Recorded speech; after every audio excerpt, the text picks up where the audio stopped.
How do you balance your work and personal life? Whoa, whoa, whoa. Get out the way, get out the way, get out the way, yeah. Yeah. Get out the way, get the fuck up out my way, yeah. Yeah. You either with me or against me, ho.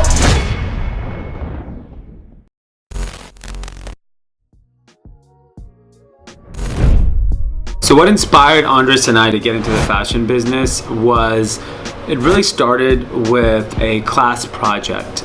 We went to USC and we were challenged before the beginning of our senior year in the entrepreneurship program to write a feasibility study and then do a business plan on one concept. And we were kind of coming right after the dot-com kind of bust, and we were so excited about the internet and technology, but unfortunately at that point in 2000 and 2001 and 2002, it was completely out of favor.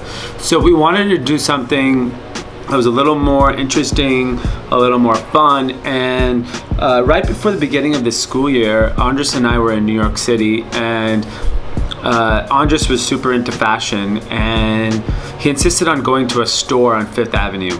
And at that point, I didn't really have money, and clothing wasn't something of interest to me. But he took me to a store, and I'm sitting in the corner just kind of like moping and waiting for him to finish shopping. And I finally flipped the price tag over, and I noticed that there was this awesome khaki bomber jacket for $39.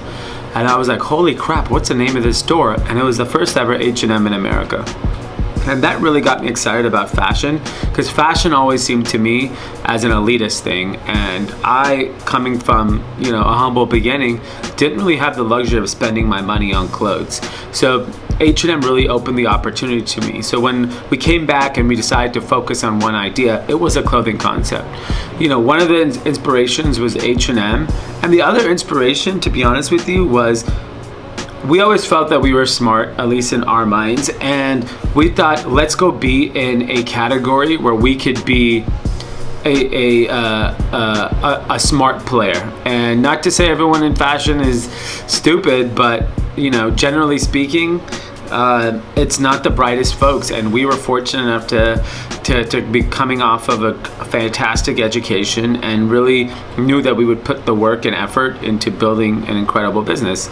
And so that's what really got us into fashion and got us inspired. The democratization of price was a huge part of my excitement about the industry. And then finally was like, I was just shutting down an internet business, and I was surrounded at that time by some of the smartest people, and I was like, I'm not smart enough to play in this business because I just didn't have the technical background to play in technology. When we launched the Menlo Club, we were looking at a number of different opportunities, and we saw that there was an enormous opportunity in the footwear industry.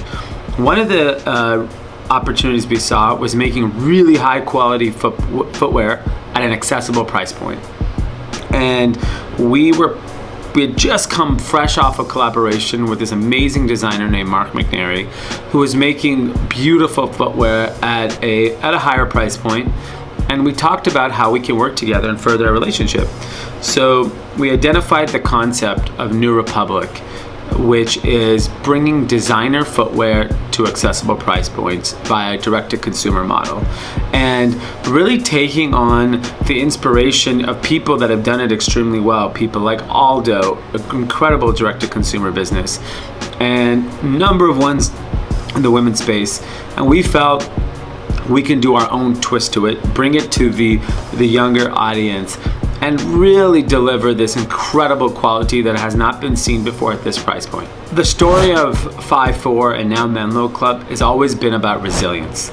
The reason why we didn't give up is a number of things. One of them is as simple as ego.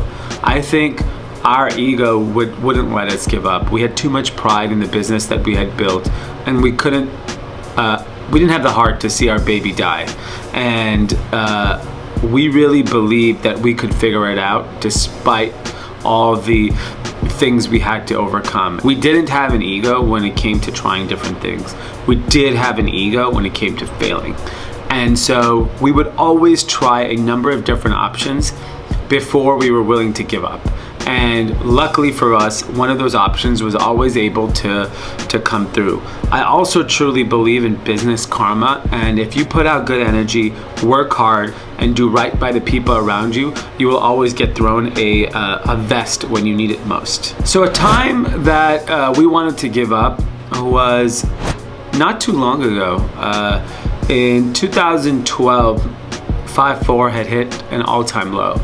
Our business had shrunk by probably nearly 90% from our peak of 2007, 2008. We had really been hurt by the recession, and simultaneously we had this great brand, Young and Reckless, that we had started that was doing really well, and probably would have been an opportunity to just focus on that, but we really didn't want to see our business and brand that we had started from age 21 die. So we looked and said, how can we reinvent ourselves? We still had a retail store, we were still talking to people, and there was honestly, our own investors were like, why are you continuing this?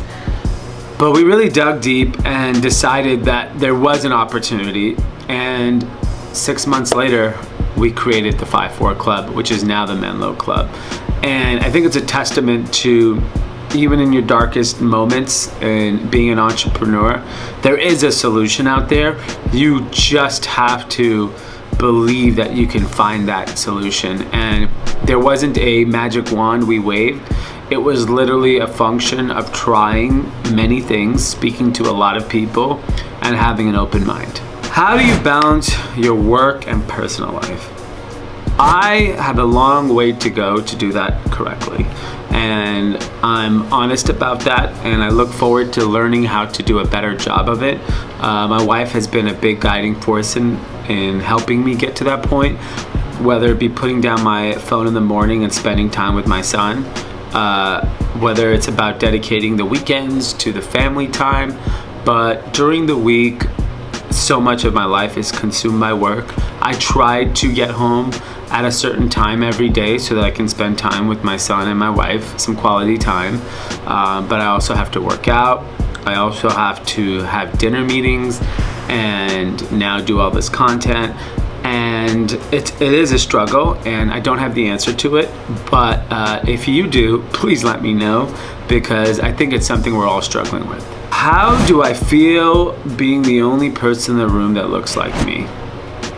It's a really interesting thing. So now I've been in fashion for nearly 16 years, and being Indian, being brown, early on was really interesting because I really didn't, I used to think that it actually held me back, that I wasn't accepted. Either I didn't dress cool enough, I didn't look cool enough, or I just didn't grow up in this community. So I felt like an outsider.